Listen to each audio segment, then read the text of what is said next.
What is the mascot for Unleashed Consulting? The mascot for Unleashed Consulting is a bulldog. And the reason that it's a bulldog, is I think of a bulldog as playful and serious, right? Nose to the ground, but willing to have their tongue out. That's a lot of the way I think about managers and leaders, is to approach their work with a lightness, with a levity, an appreciation for what the human condition is, and to have the seriousness of understanding best practices and really powerful strategies for leading, motivating, and engaging their organization. Hi, I'm Danny Ceballos. I'm the president and CEO of Unleashed Consulting. Now, Danny, you say, newsflash, your executive team doesn't lead your organization, your middle managers do. Tell us more about that. Well, let's start off with the Gallup statistic that proves to be true year after year, in fact, even more so after a crisis, and that is that over 50% of people, when they're leaving their organization, they're not quitting their work, they're quitting their managers, they're quitting their bosses. So you take that statistic and then you combine it with a very recent Gallup, or a recent global statistic that says that over 46% of middle managers are less engaged, less effective, less motivated, less enthusiastic about their work than their senior counterparts. So we have middle managers where folks are leaving them for better opportunities, and these middle managers are miserable in the work that they're doing, and that points to the gap that we want to concentrate on in organizations. If we concentrate on our middle managers, we'll concentrate on keeping the best people in our organization and keeping our best people satisfied and engaged with their work. Can you tell us some more about why middle managers are so important in our organizations? Well, I like to think of organizations much like a human body, right? So you know your body, and you know our body is composed of our head, our brain. That's a lot like our executive group, our executive leaders. Then we have below our waist, our feet, and those are like the folks doing the work, but we don't always pay attention to what's the most important part of the body, and that's the core. So I think of our middle managers as the core of our organization, the core of our body. And just like we're working out your body, you want to pay attention to your core. If you don't pay attention to your core, the rest of your body falls apart. What is the biggest myth out there about leadership and management? That's a great question. So there's the sense that leaders are born, not made. Or when we think about that in organizations, we think about bringing up people through an organization, promoting them for their technical success, and expecting them to be leaders. And that's a huge mistake. It's a mistake to think that folks that are technically competent in their jobs can be promoted to become leaders. It's a waste of time, it's a waste of energy, and we miss out on what needs to happen, which is to prepare our middle managers, to prepare our folks to move into roles of authority. So leaders can be made, they can be trained. What does that training and support look like? Yeah, it's back to basics in a lot of ways, right? So we find that leaders, as they're promoted in organizations and they come into their roles, their new roles, that they are not prepared with the basics of what it takes to meet and to lead and manage.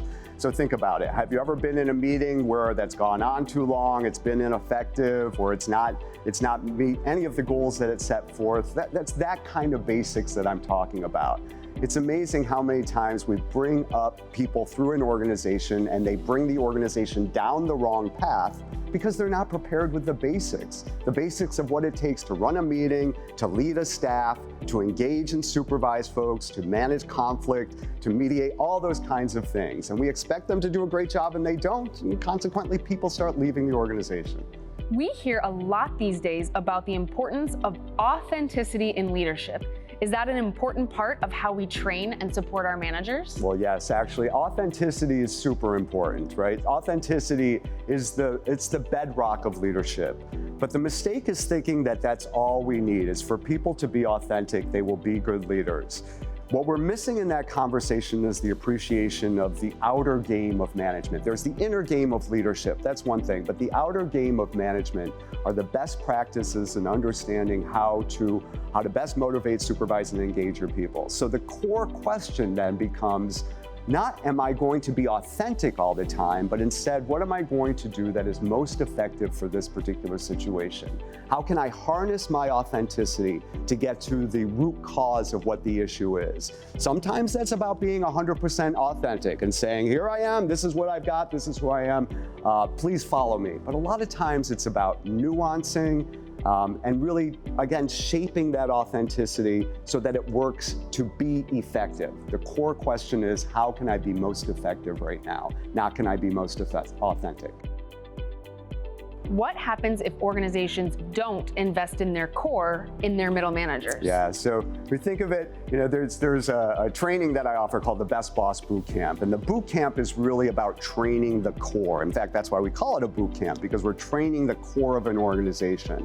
So just like talking about when we're training the core and we're working the core of our bodies, if we don't do that and we pay attention to the other parts of our organization, the organization can start to fold in on itself, because the core, the middle part, the most important part, the powerful part is weak, it's not structured, it's not motivated. So the risk is pretty great. When do organizations call Unleashed Consulting, Danny?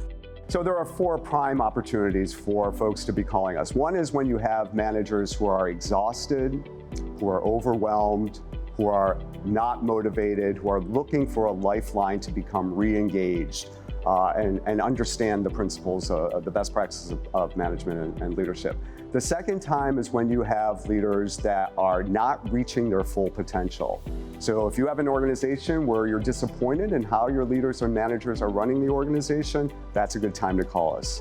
The third is when you have folks that are working on reaching their full potential, but they are neither satisfied nor engaged with the job that they are doing. And so we want to bring in, if you want to bring in an internal management program, a learning management system that is both cost effective and powerful, that's a good opportunity to call us. And number 4 is when you're tired of good people leaving bad managers, when you're tired of high turnover costs, high training costs, when you're really looking to bring in some expertise to really guide you in the right direction.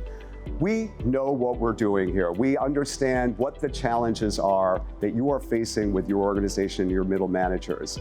Why not take this opportunity to capture lightning in a bottle? Your middle managers, the core of your organization, are the secret sauce. They're the lightning in a bottle. They're exactly what you need to strengthen your organization. What's the most important thing you can do for your middle managers right now? Sure, yeah.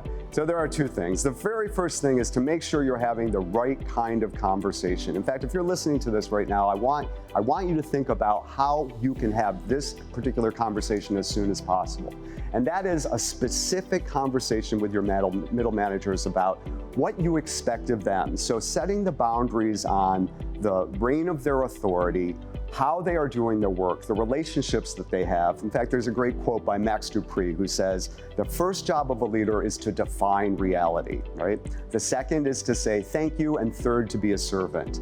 I want you to define the reality for your manager. What is it that you expect of them over the next 3 months? What is it that you don't expect of them? It's just amazing to me how many folks go through their work thinking that they know what is expected of them by their managers. Their managers are thinking something different. So now is the opportunity to be super clear with your managers. That's the first thing. And the second thing is, give me a call. Let's talk about what Unleashed Consulting can do for you and your organization. Let's talk about the unique challenges that you have, the outcomes that you want. Figure out what that gap is, and then what is the training and development and coaching solution to closing that gap.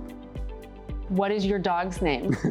My dog's name is Diva, or Davina, and she is not a bulldog, but she also captures a lot of the spirit of what I look for in leaders. What's your favorite musical? These are great questions. My favorite musical is Dreamgirls. What did you want to be when you grew up? I wanted to be, I've always wanted to be an actor, so wanted to be a Broadway actor. What did you have for breakfast? I had for breakfast some coffee with some foam on top, and what did I have? What was that? Oh, it's avocado toast with bacon, which was really quite good. What drink will you be celebrating? No, you don't drink. Never mind. Right. And I would have a drink, so I will have a drink to celebrate. So non-alcoholic IPAs are on point. So Excellent. yeah, my big discovery.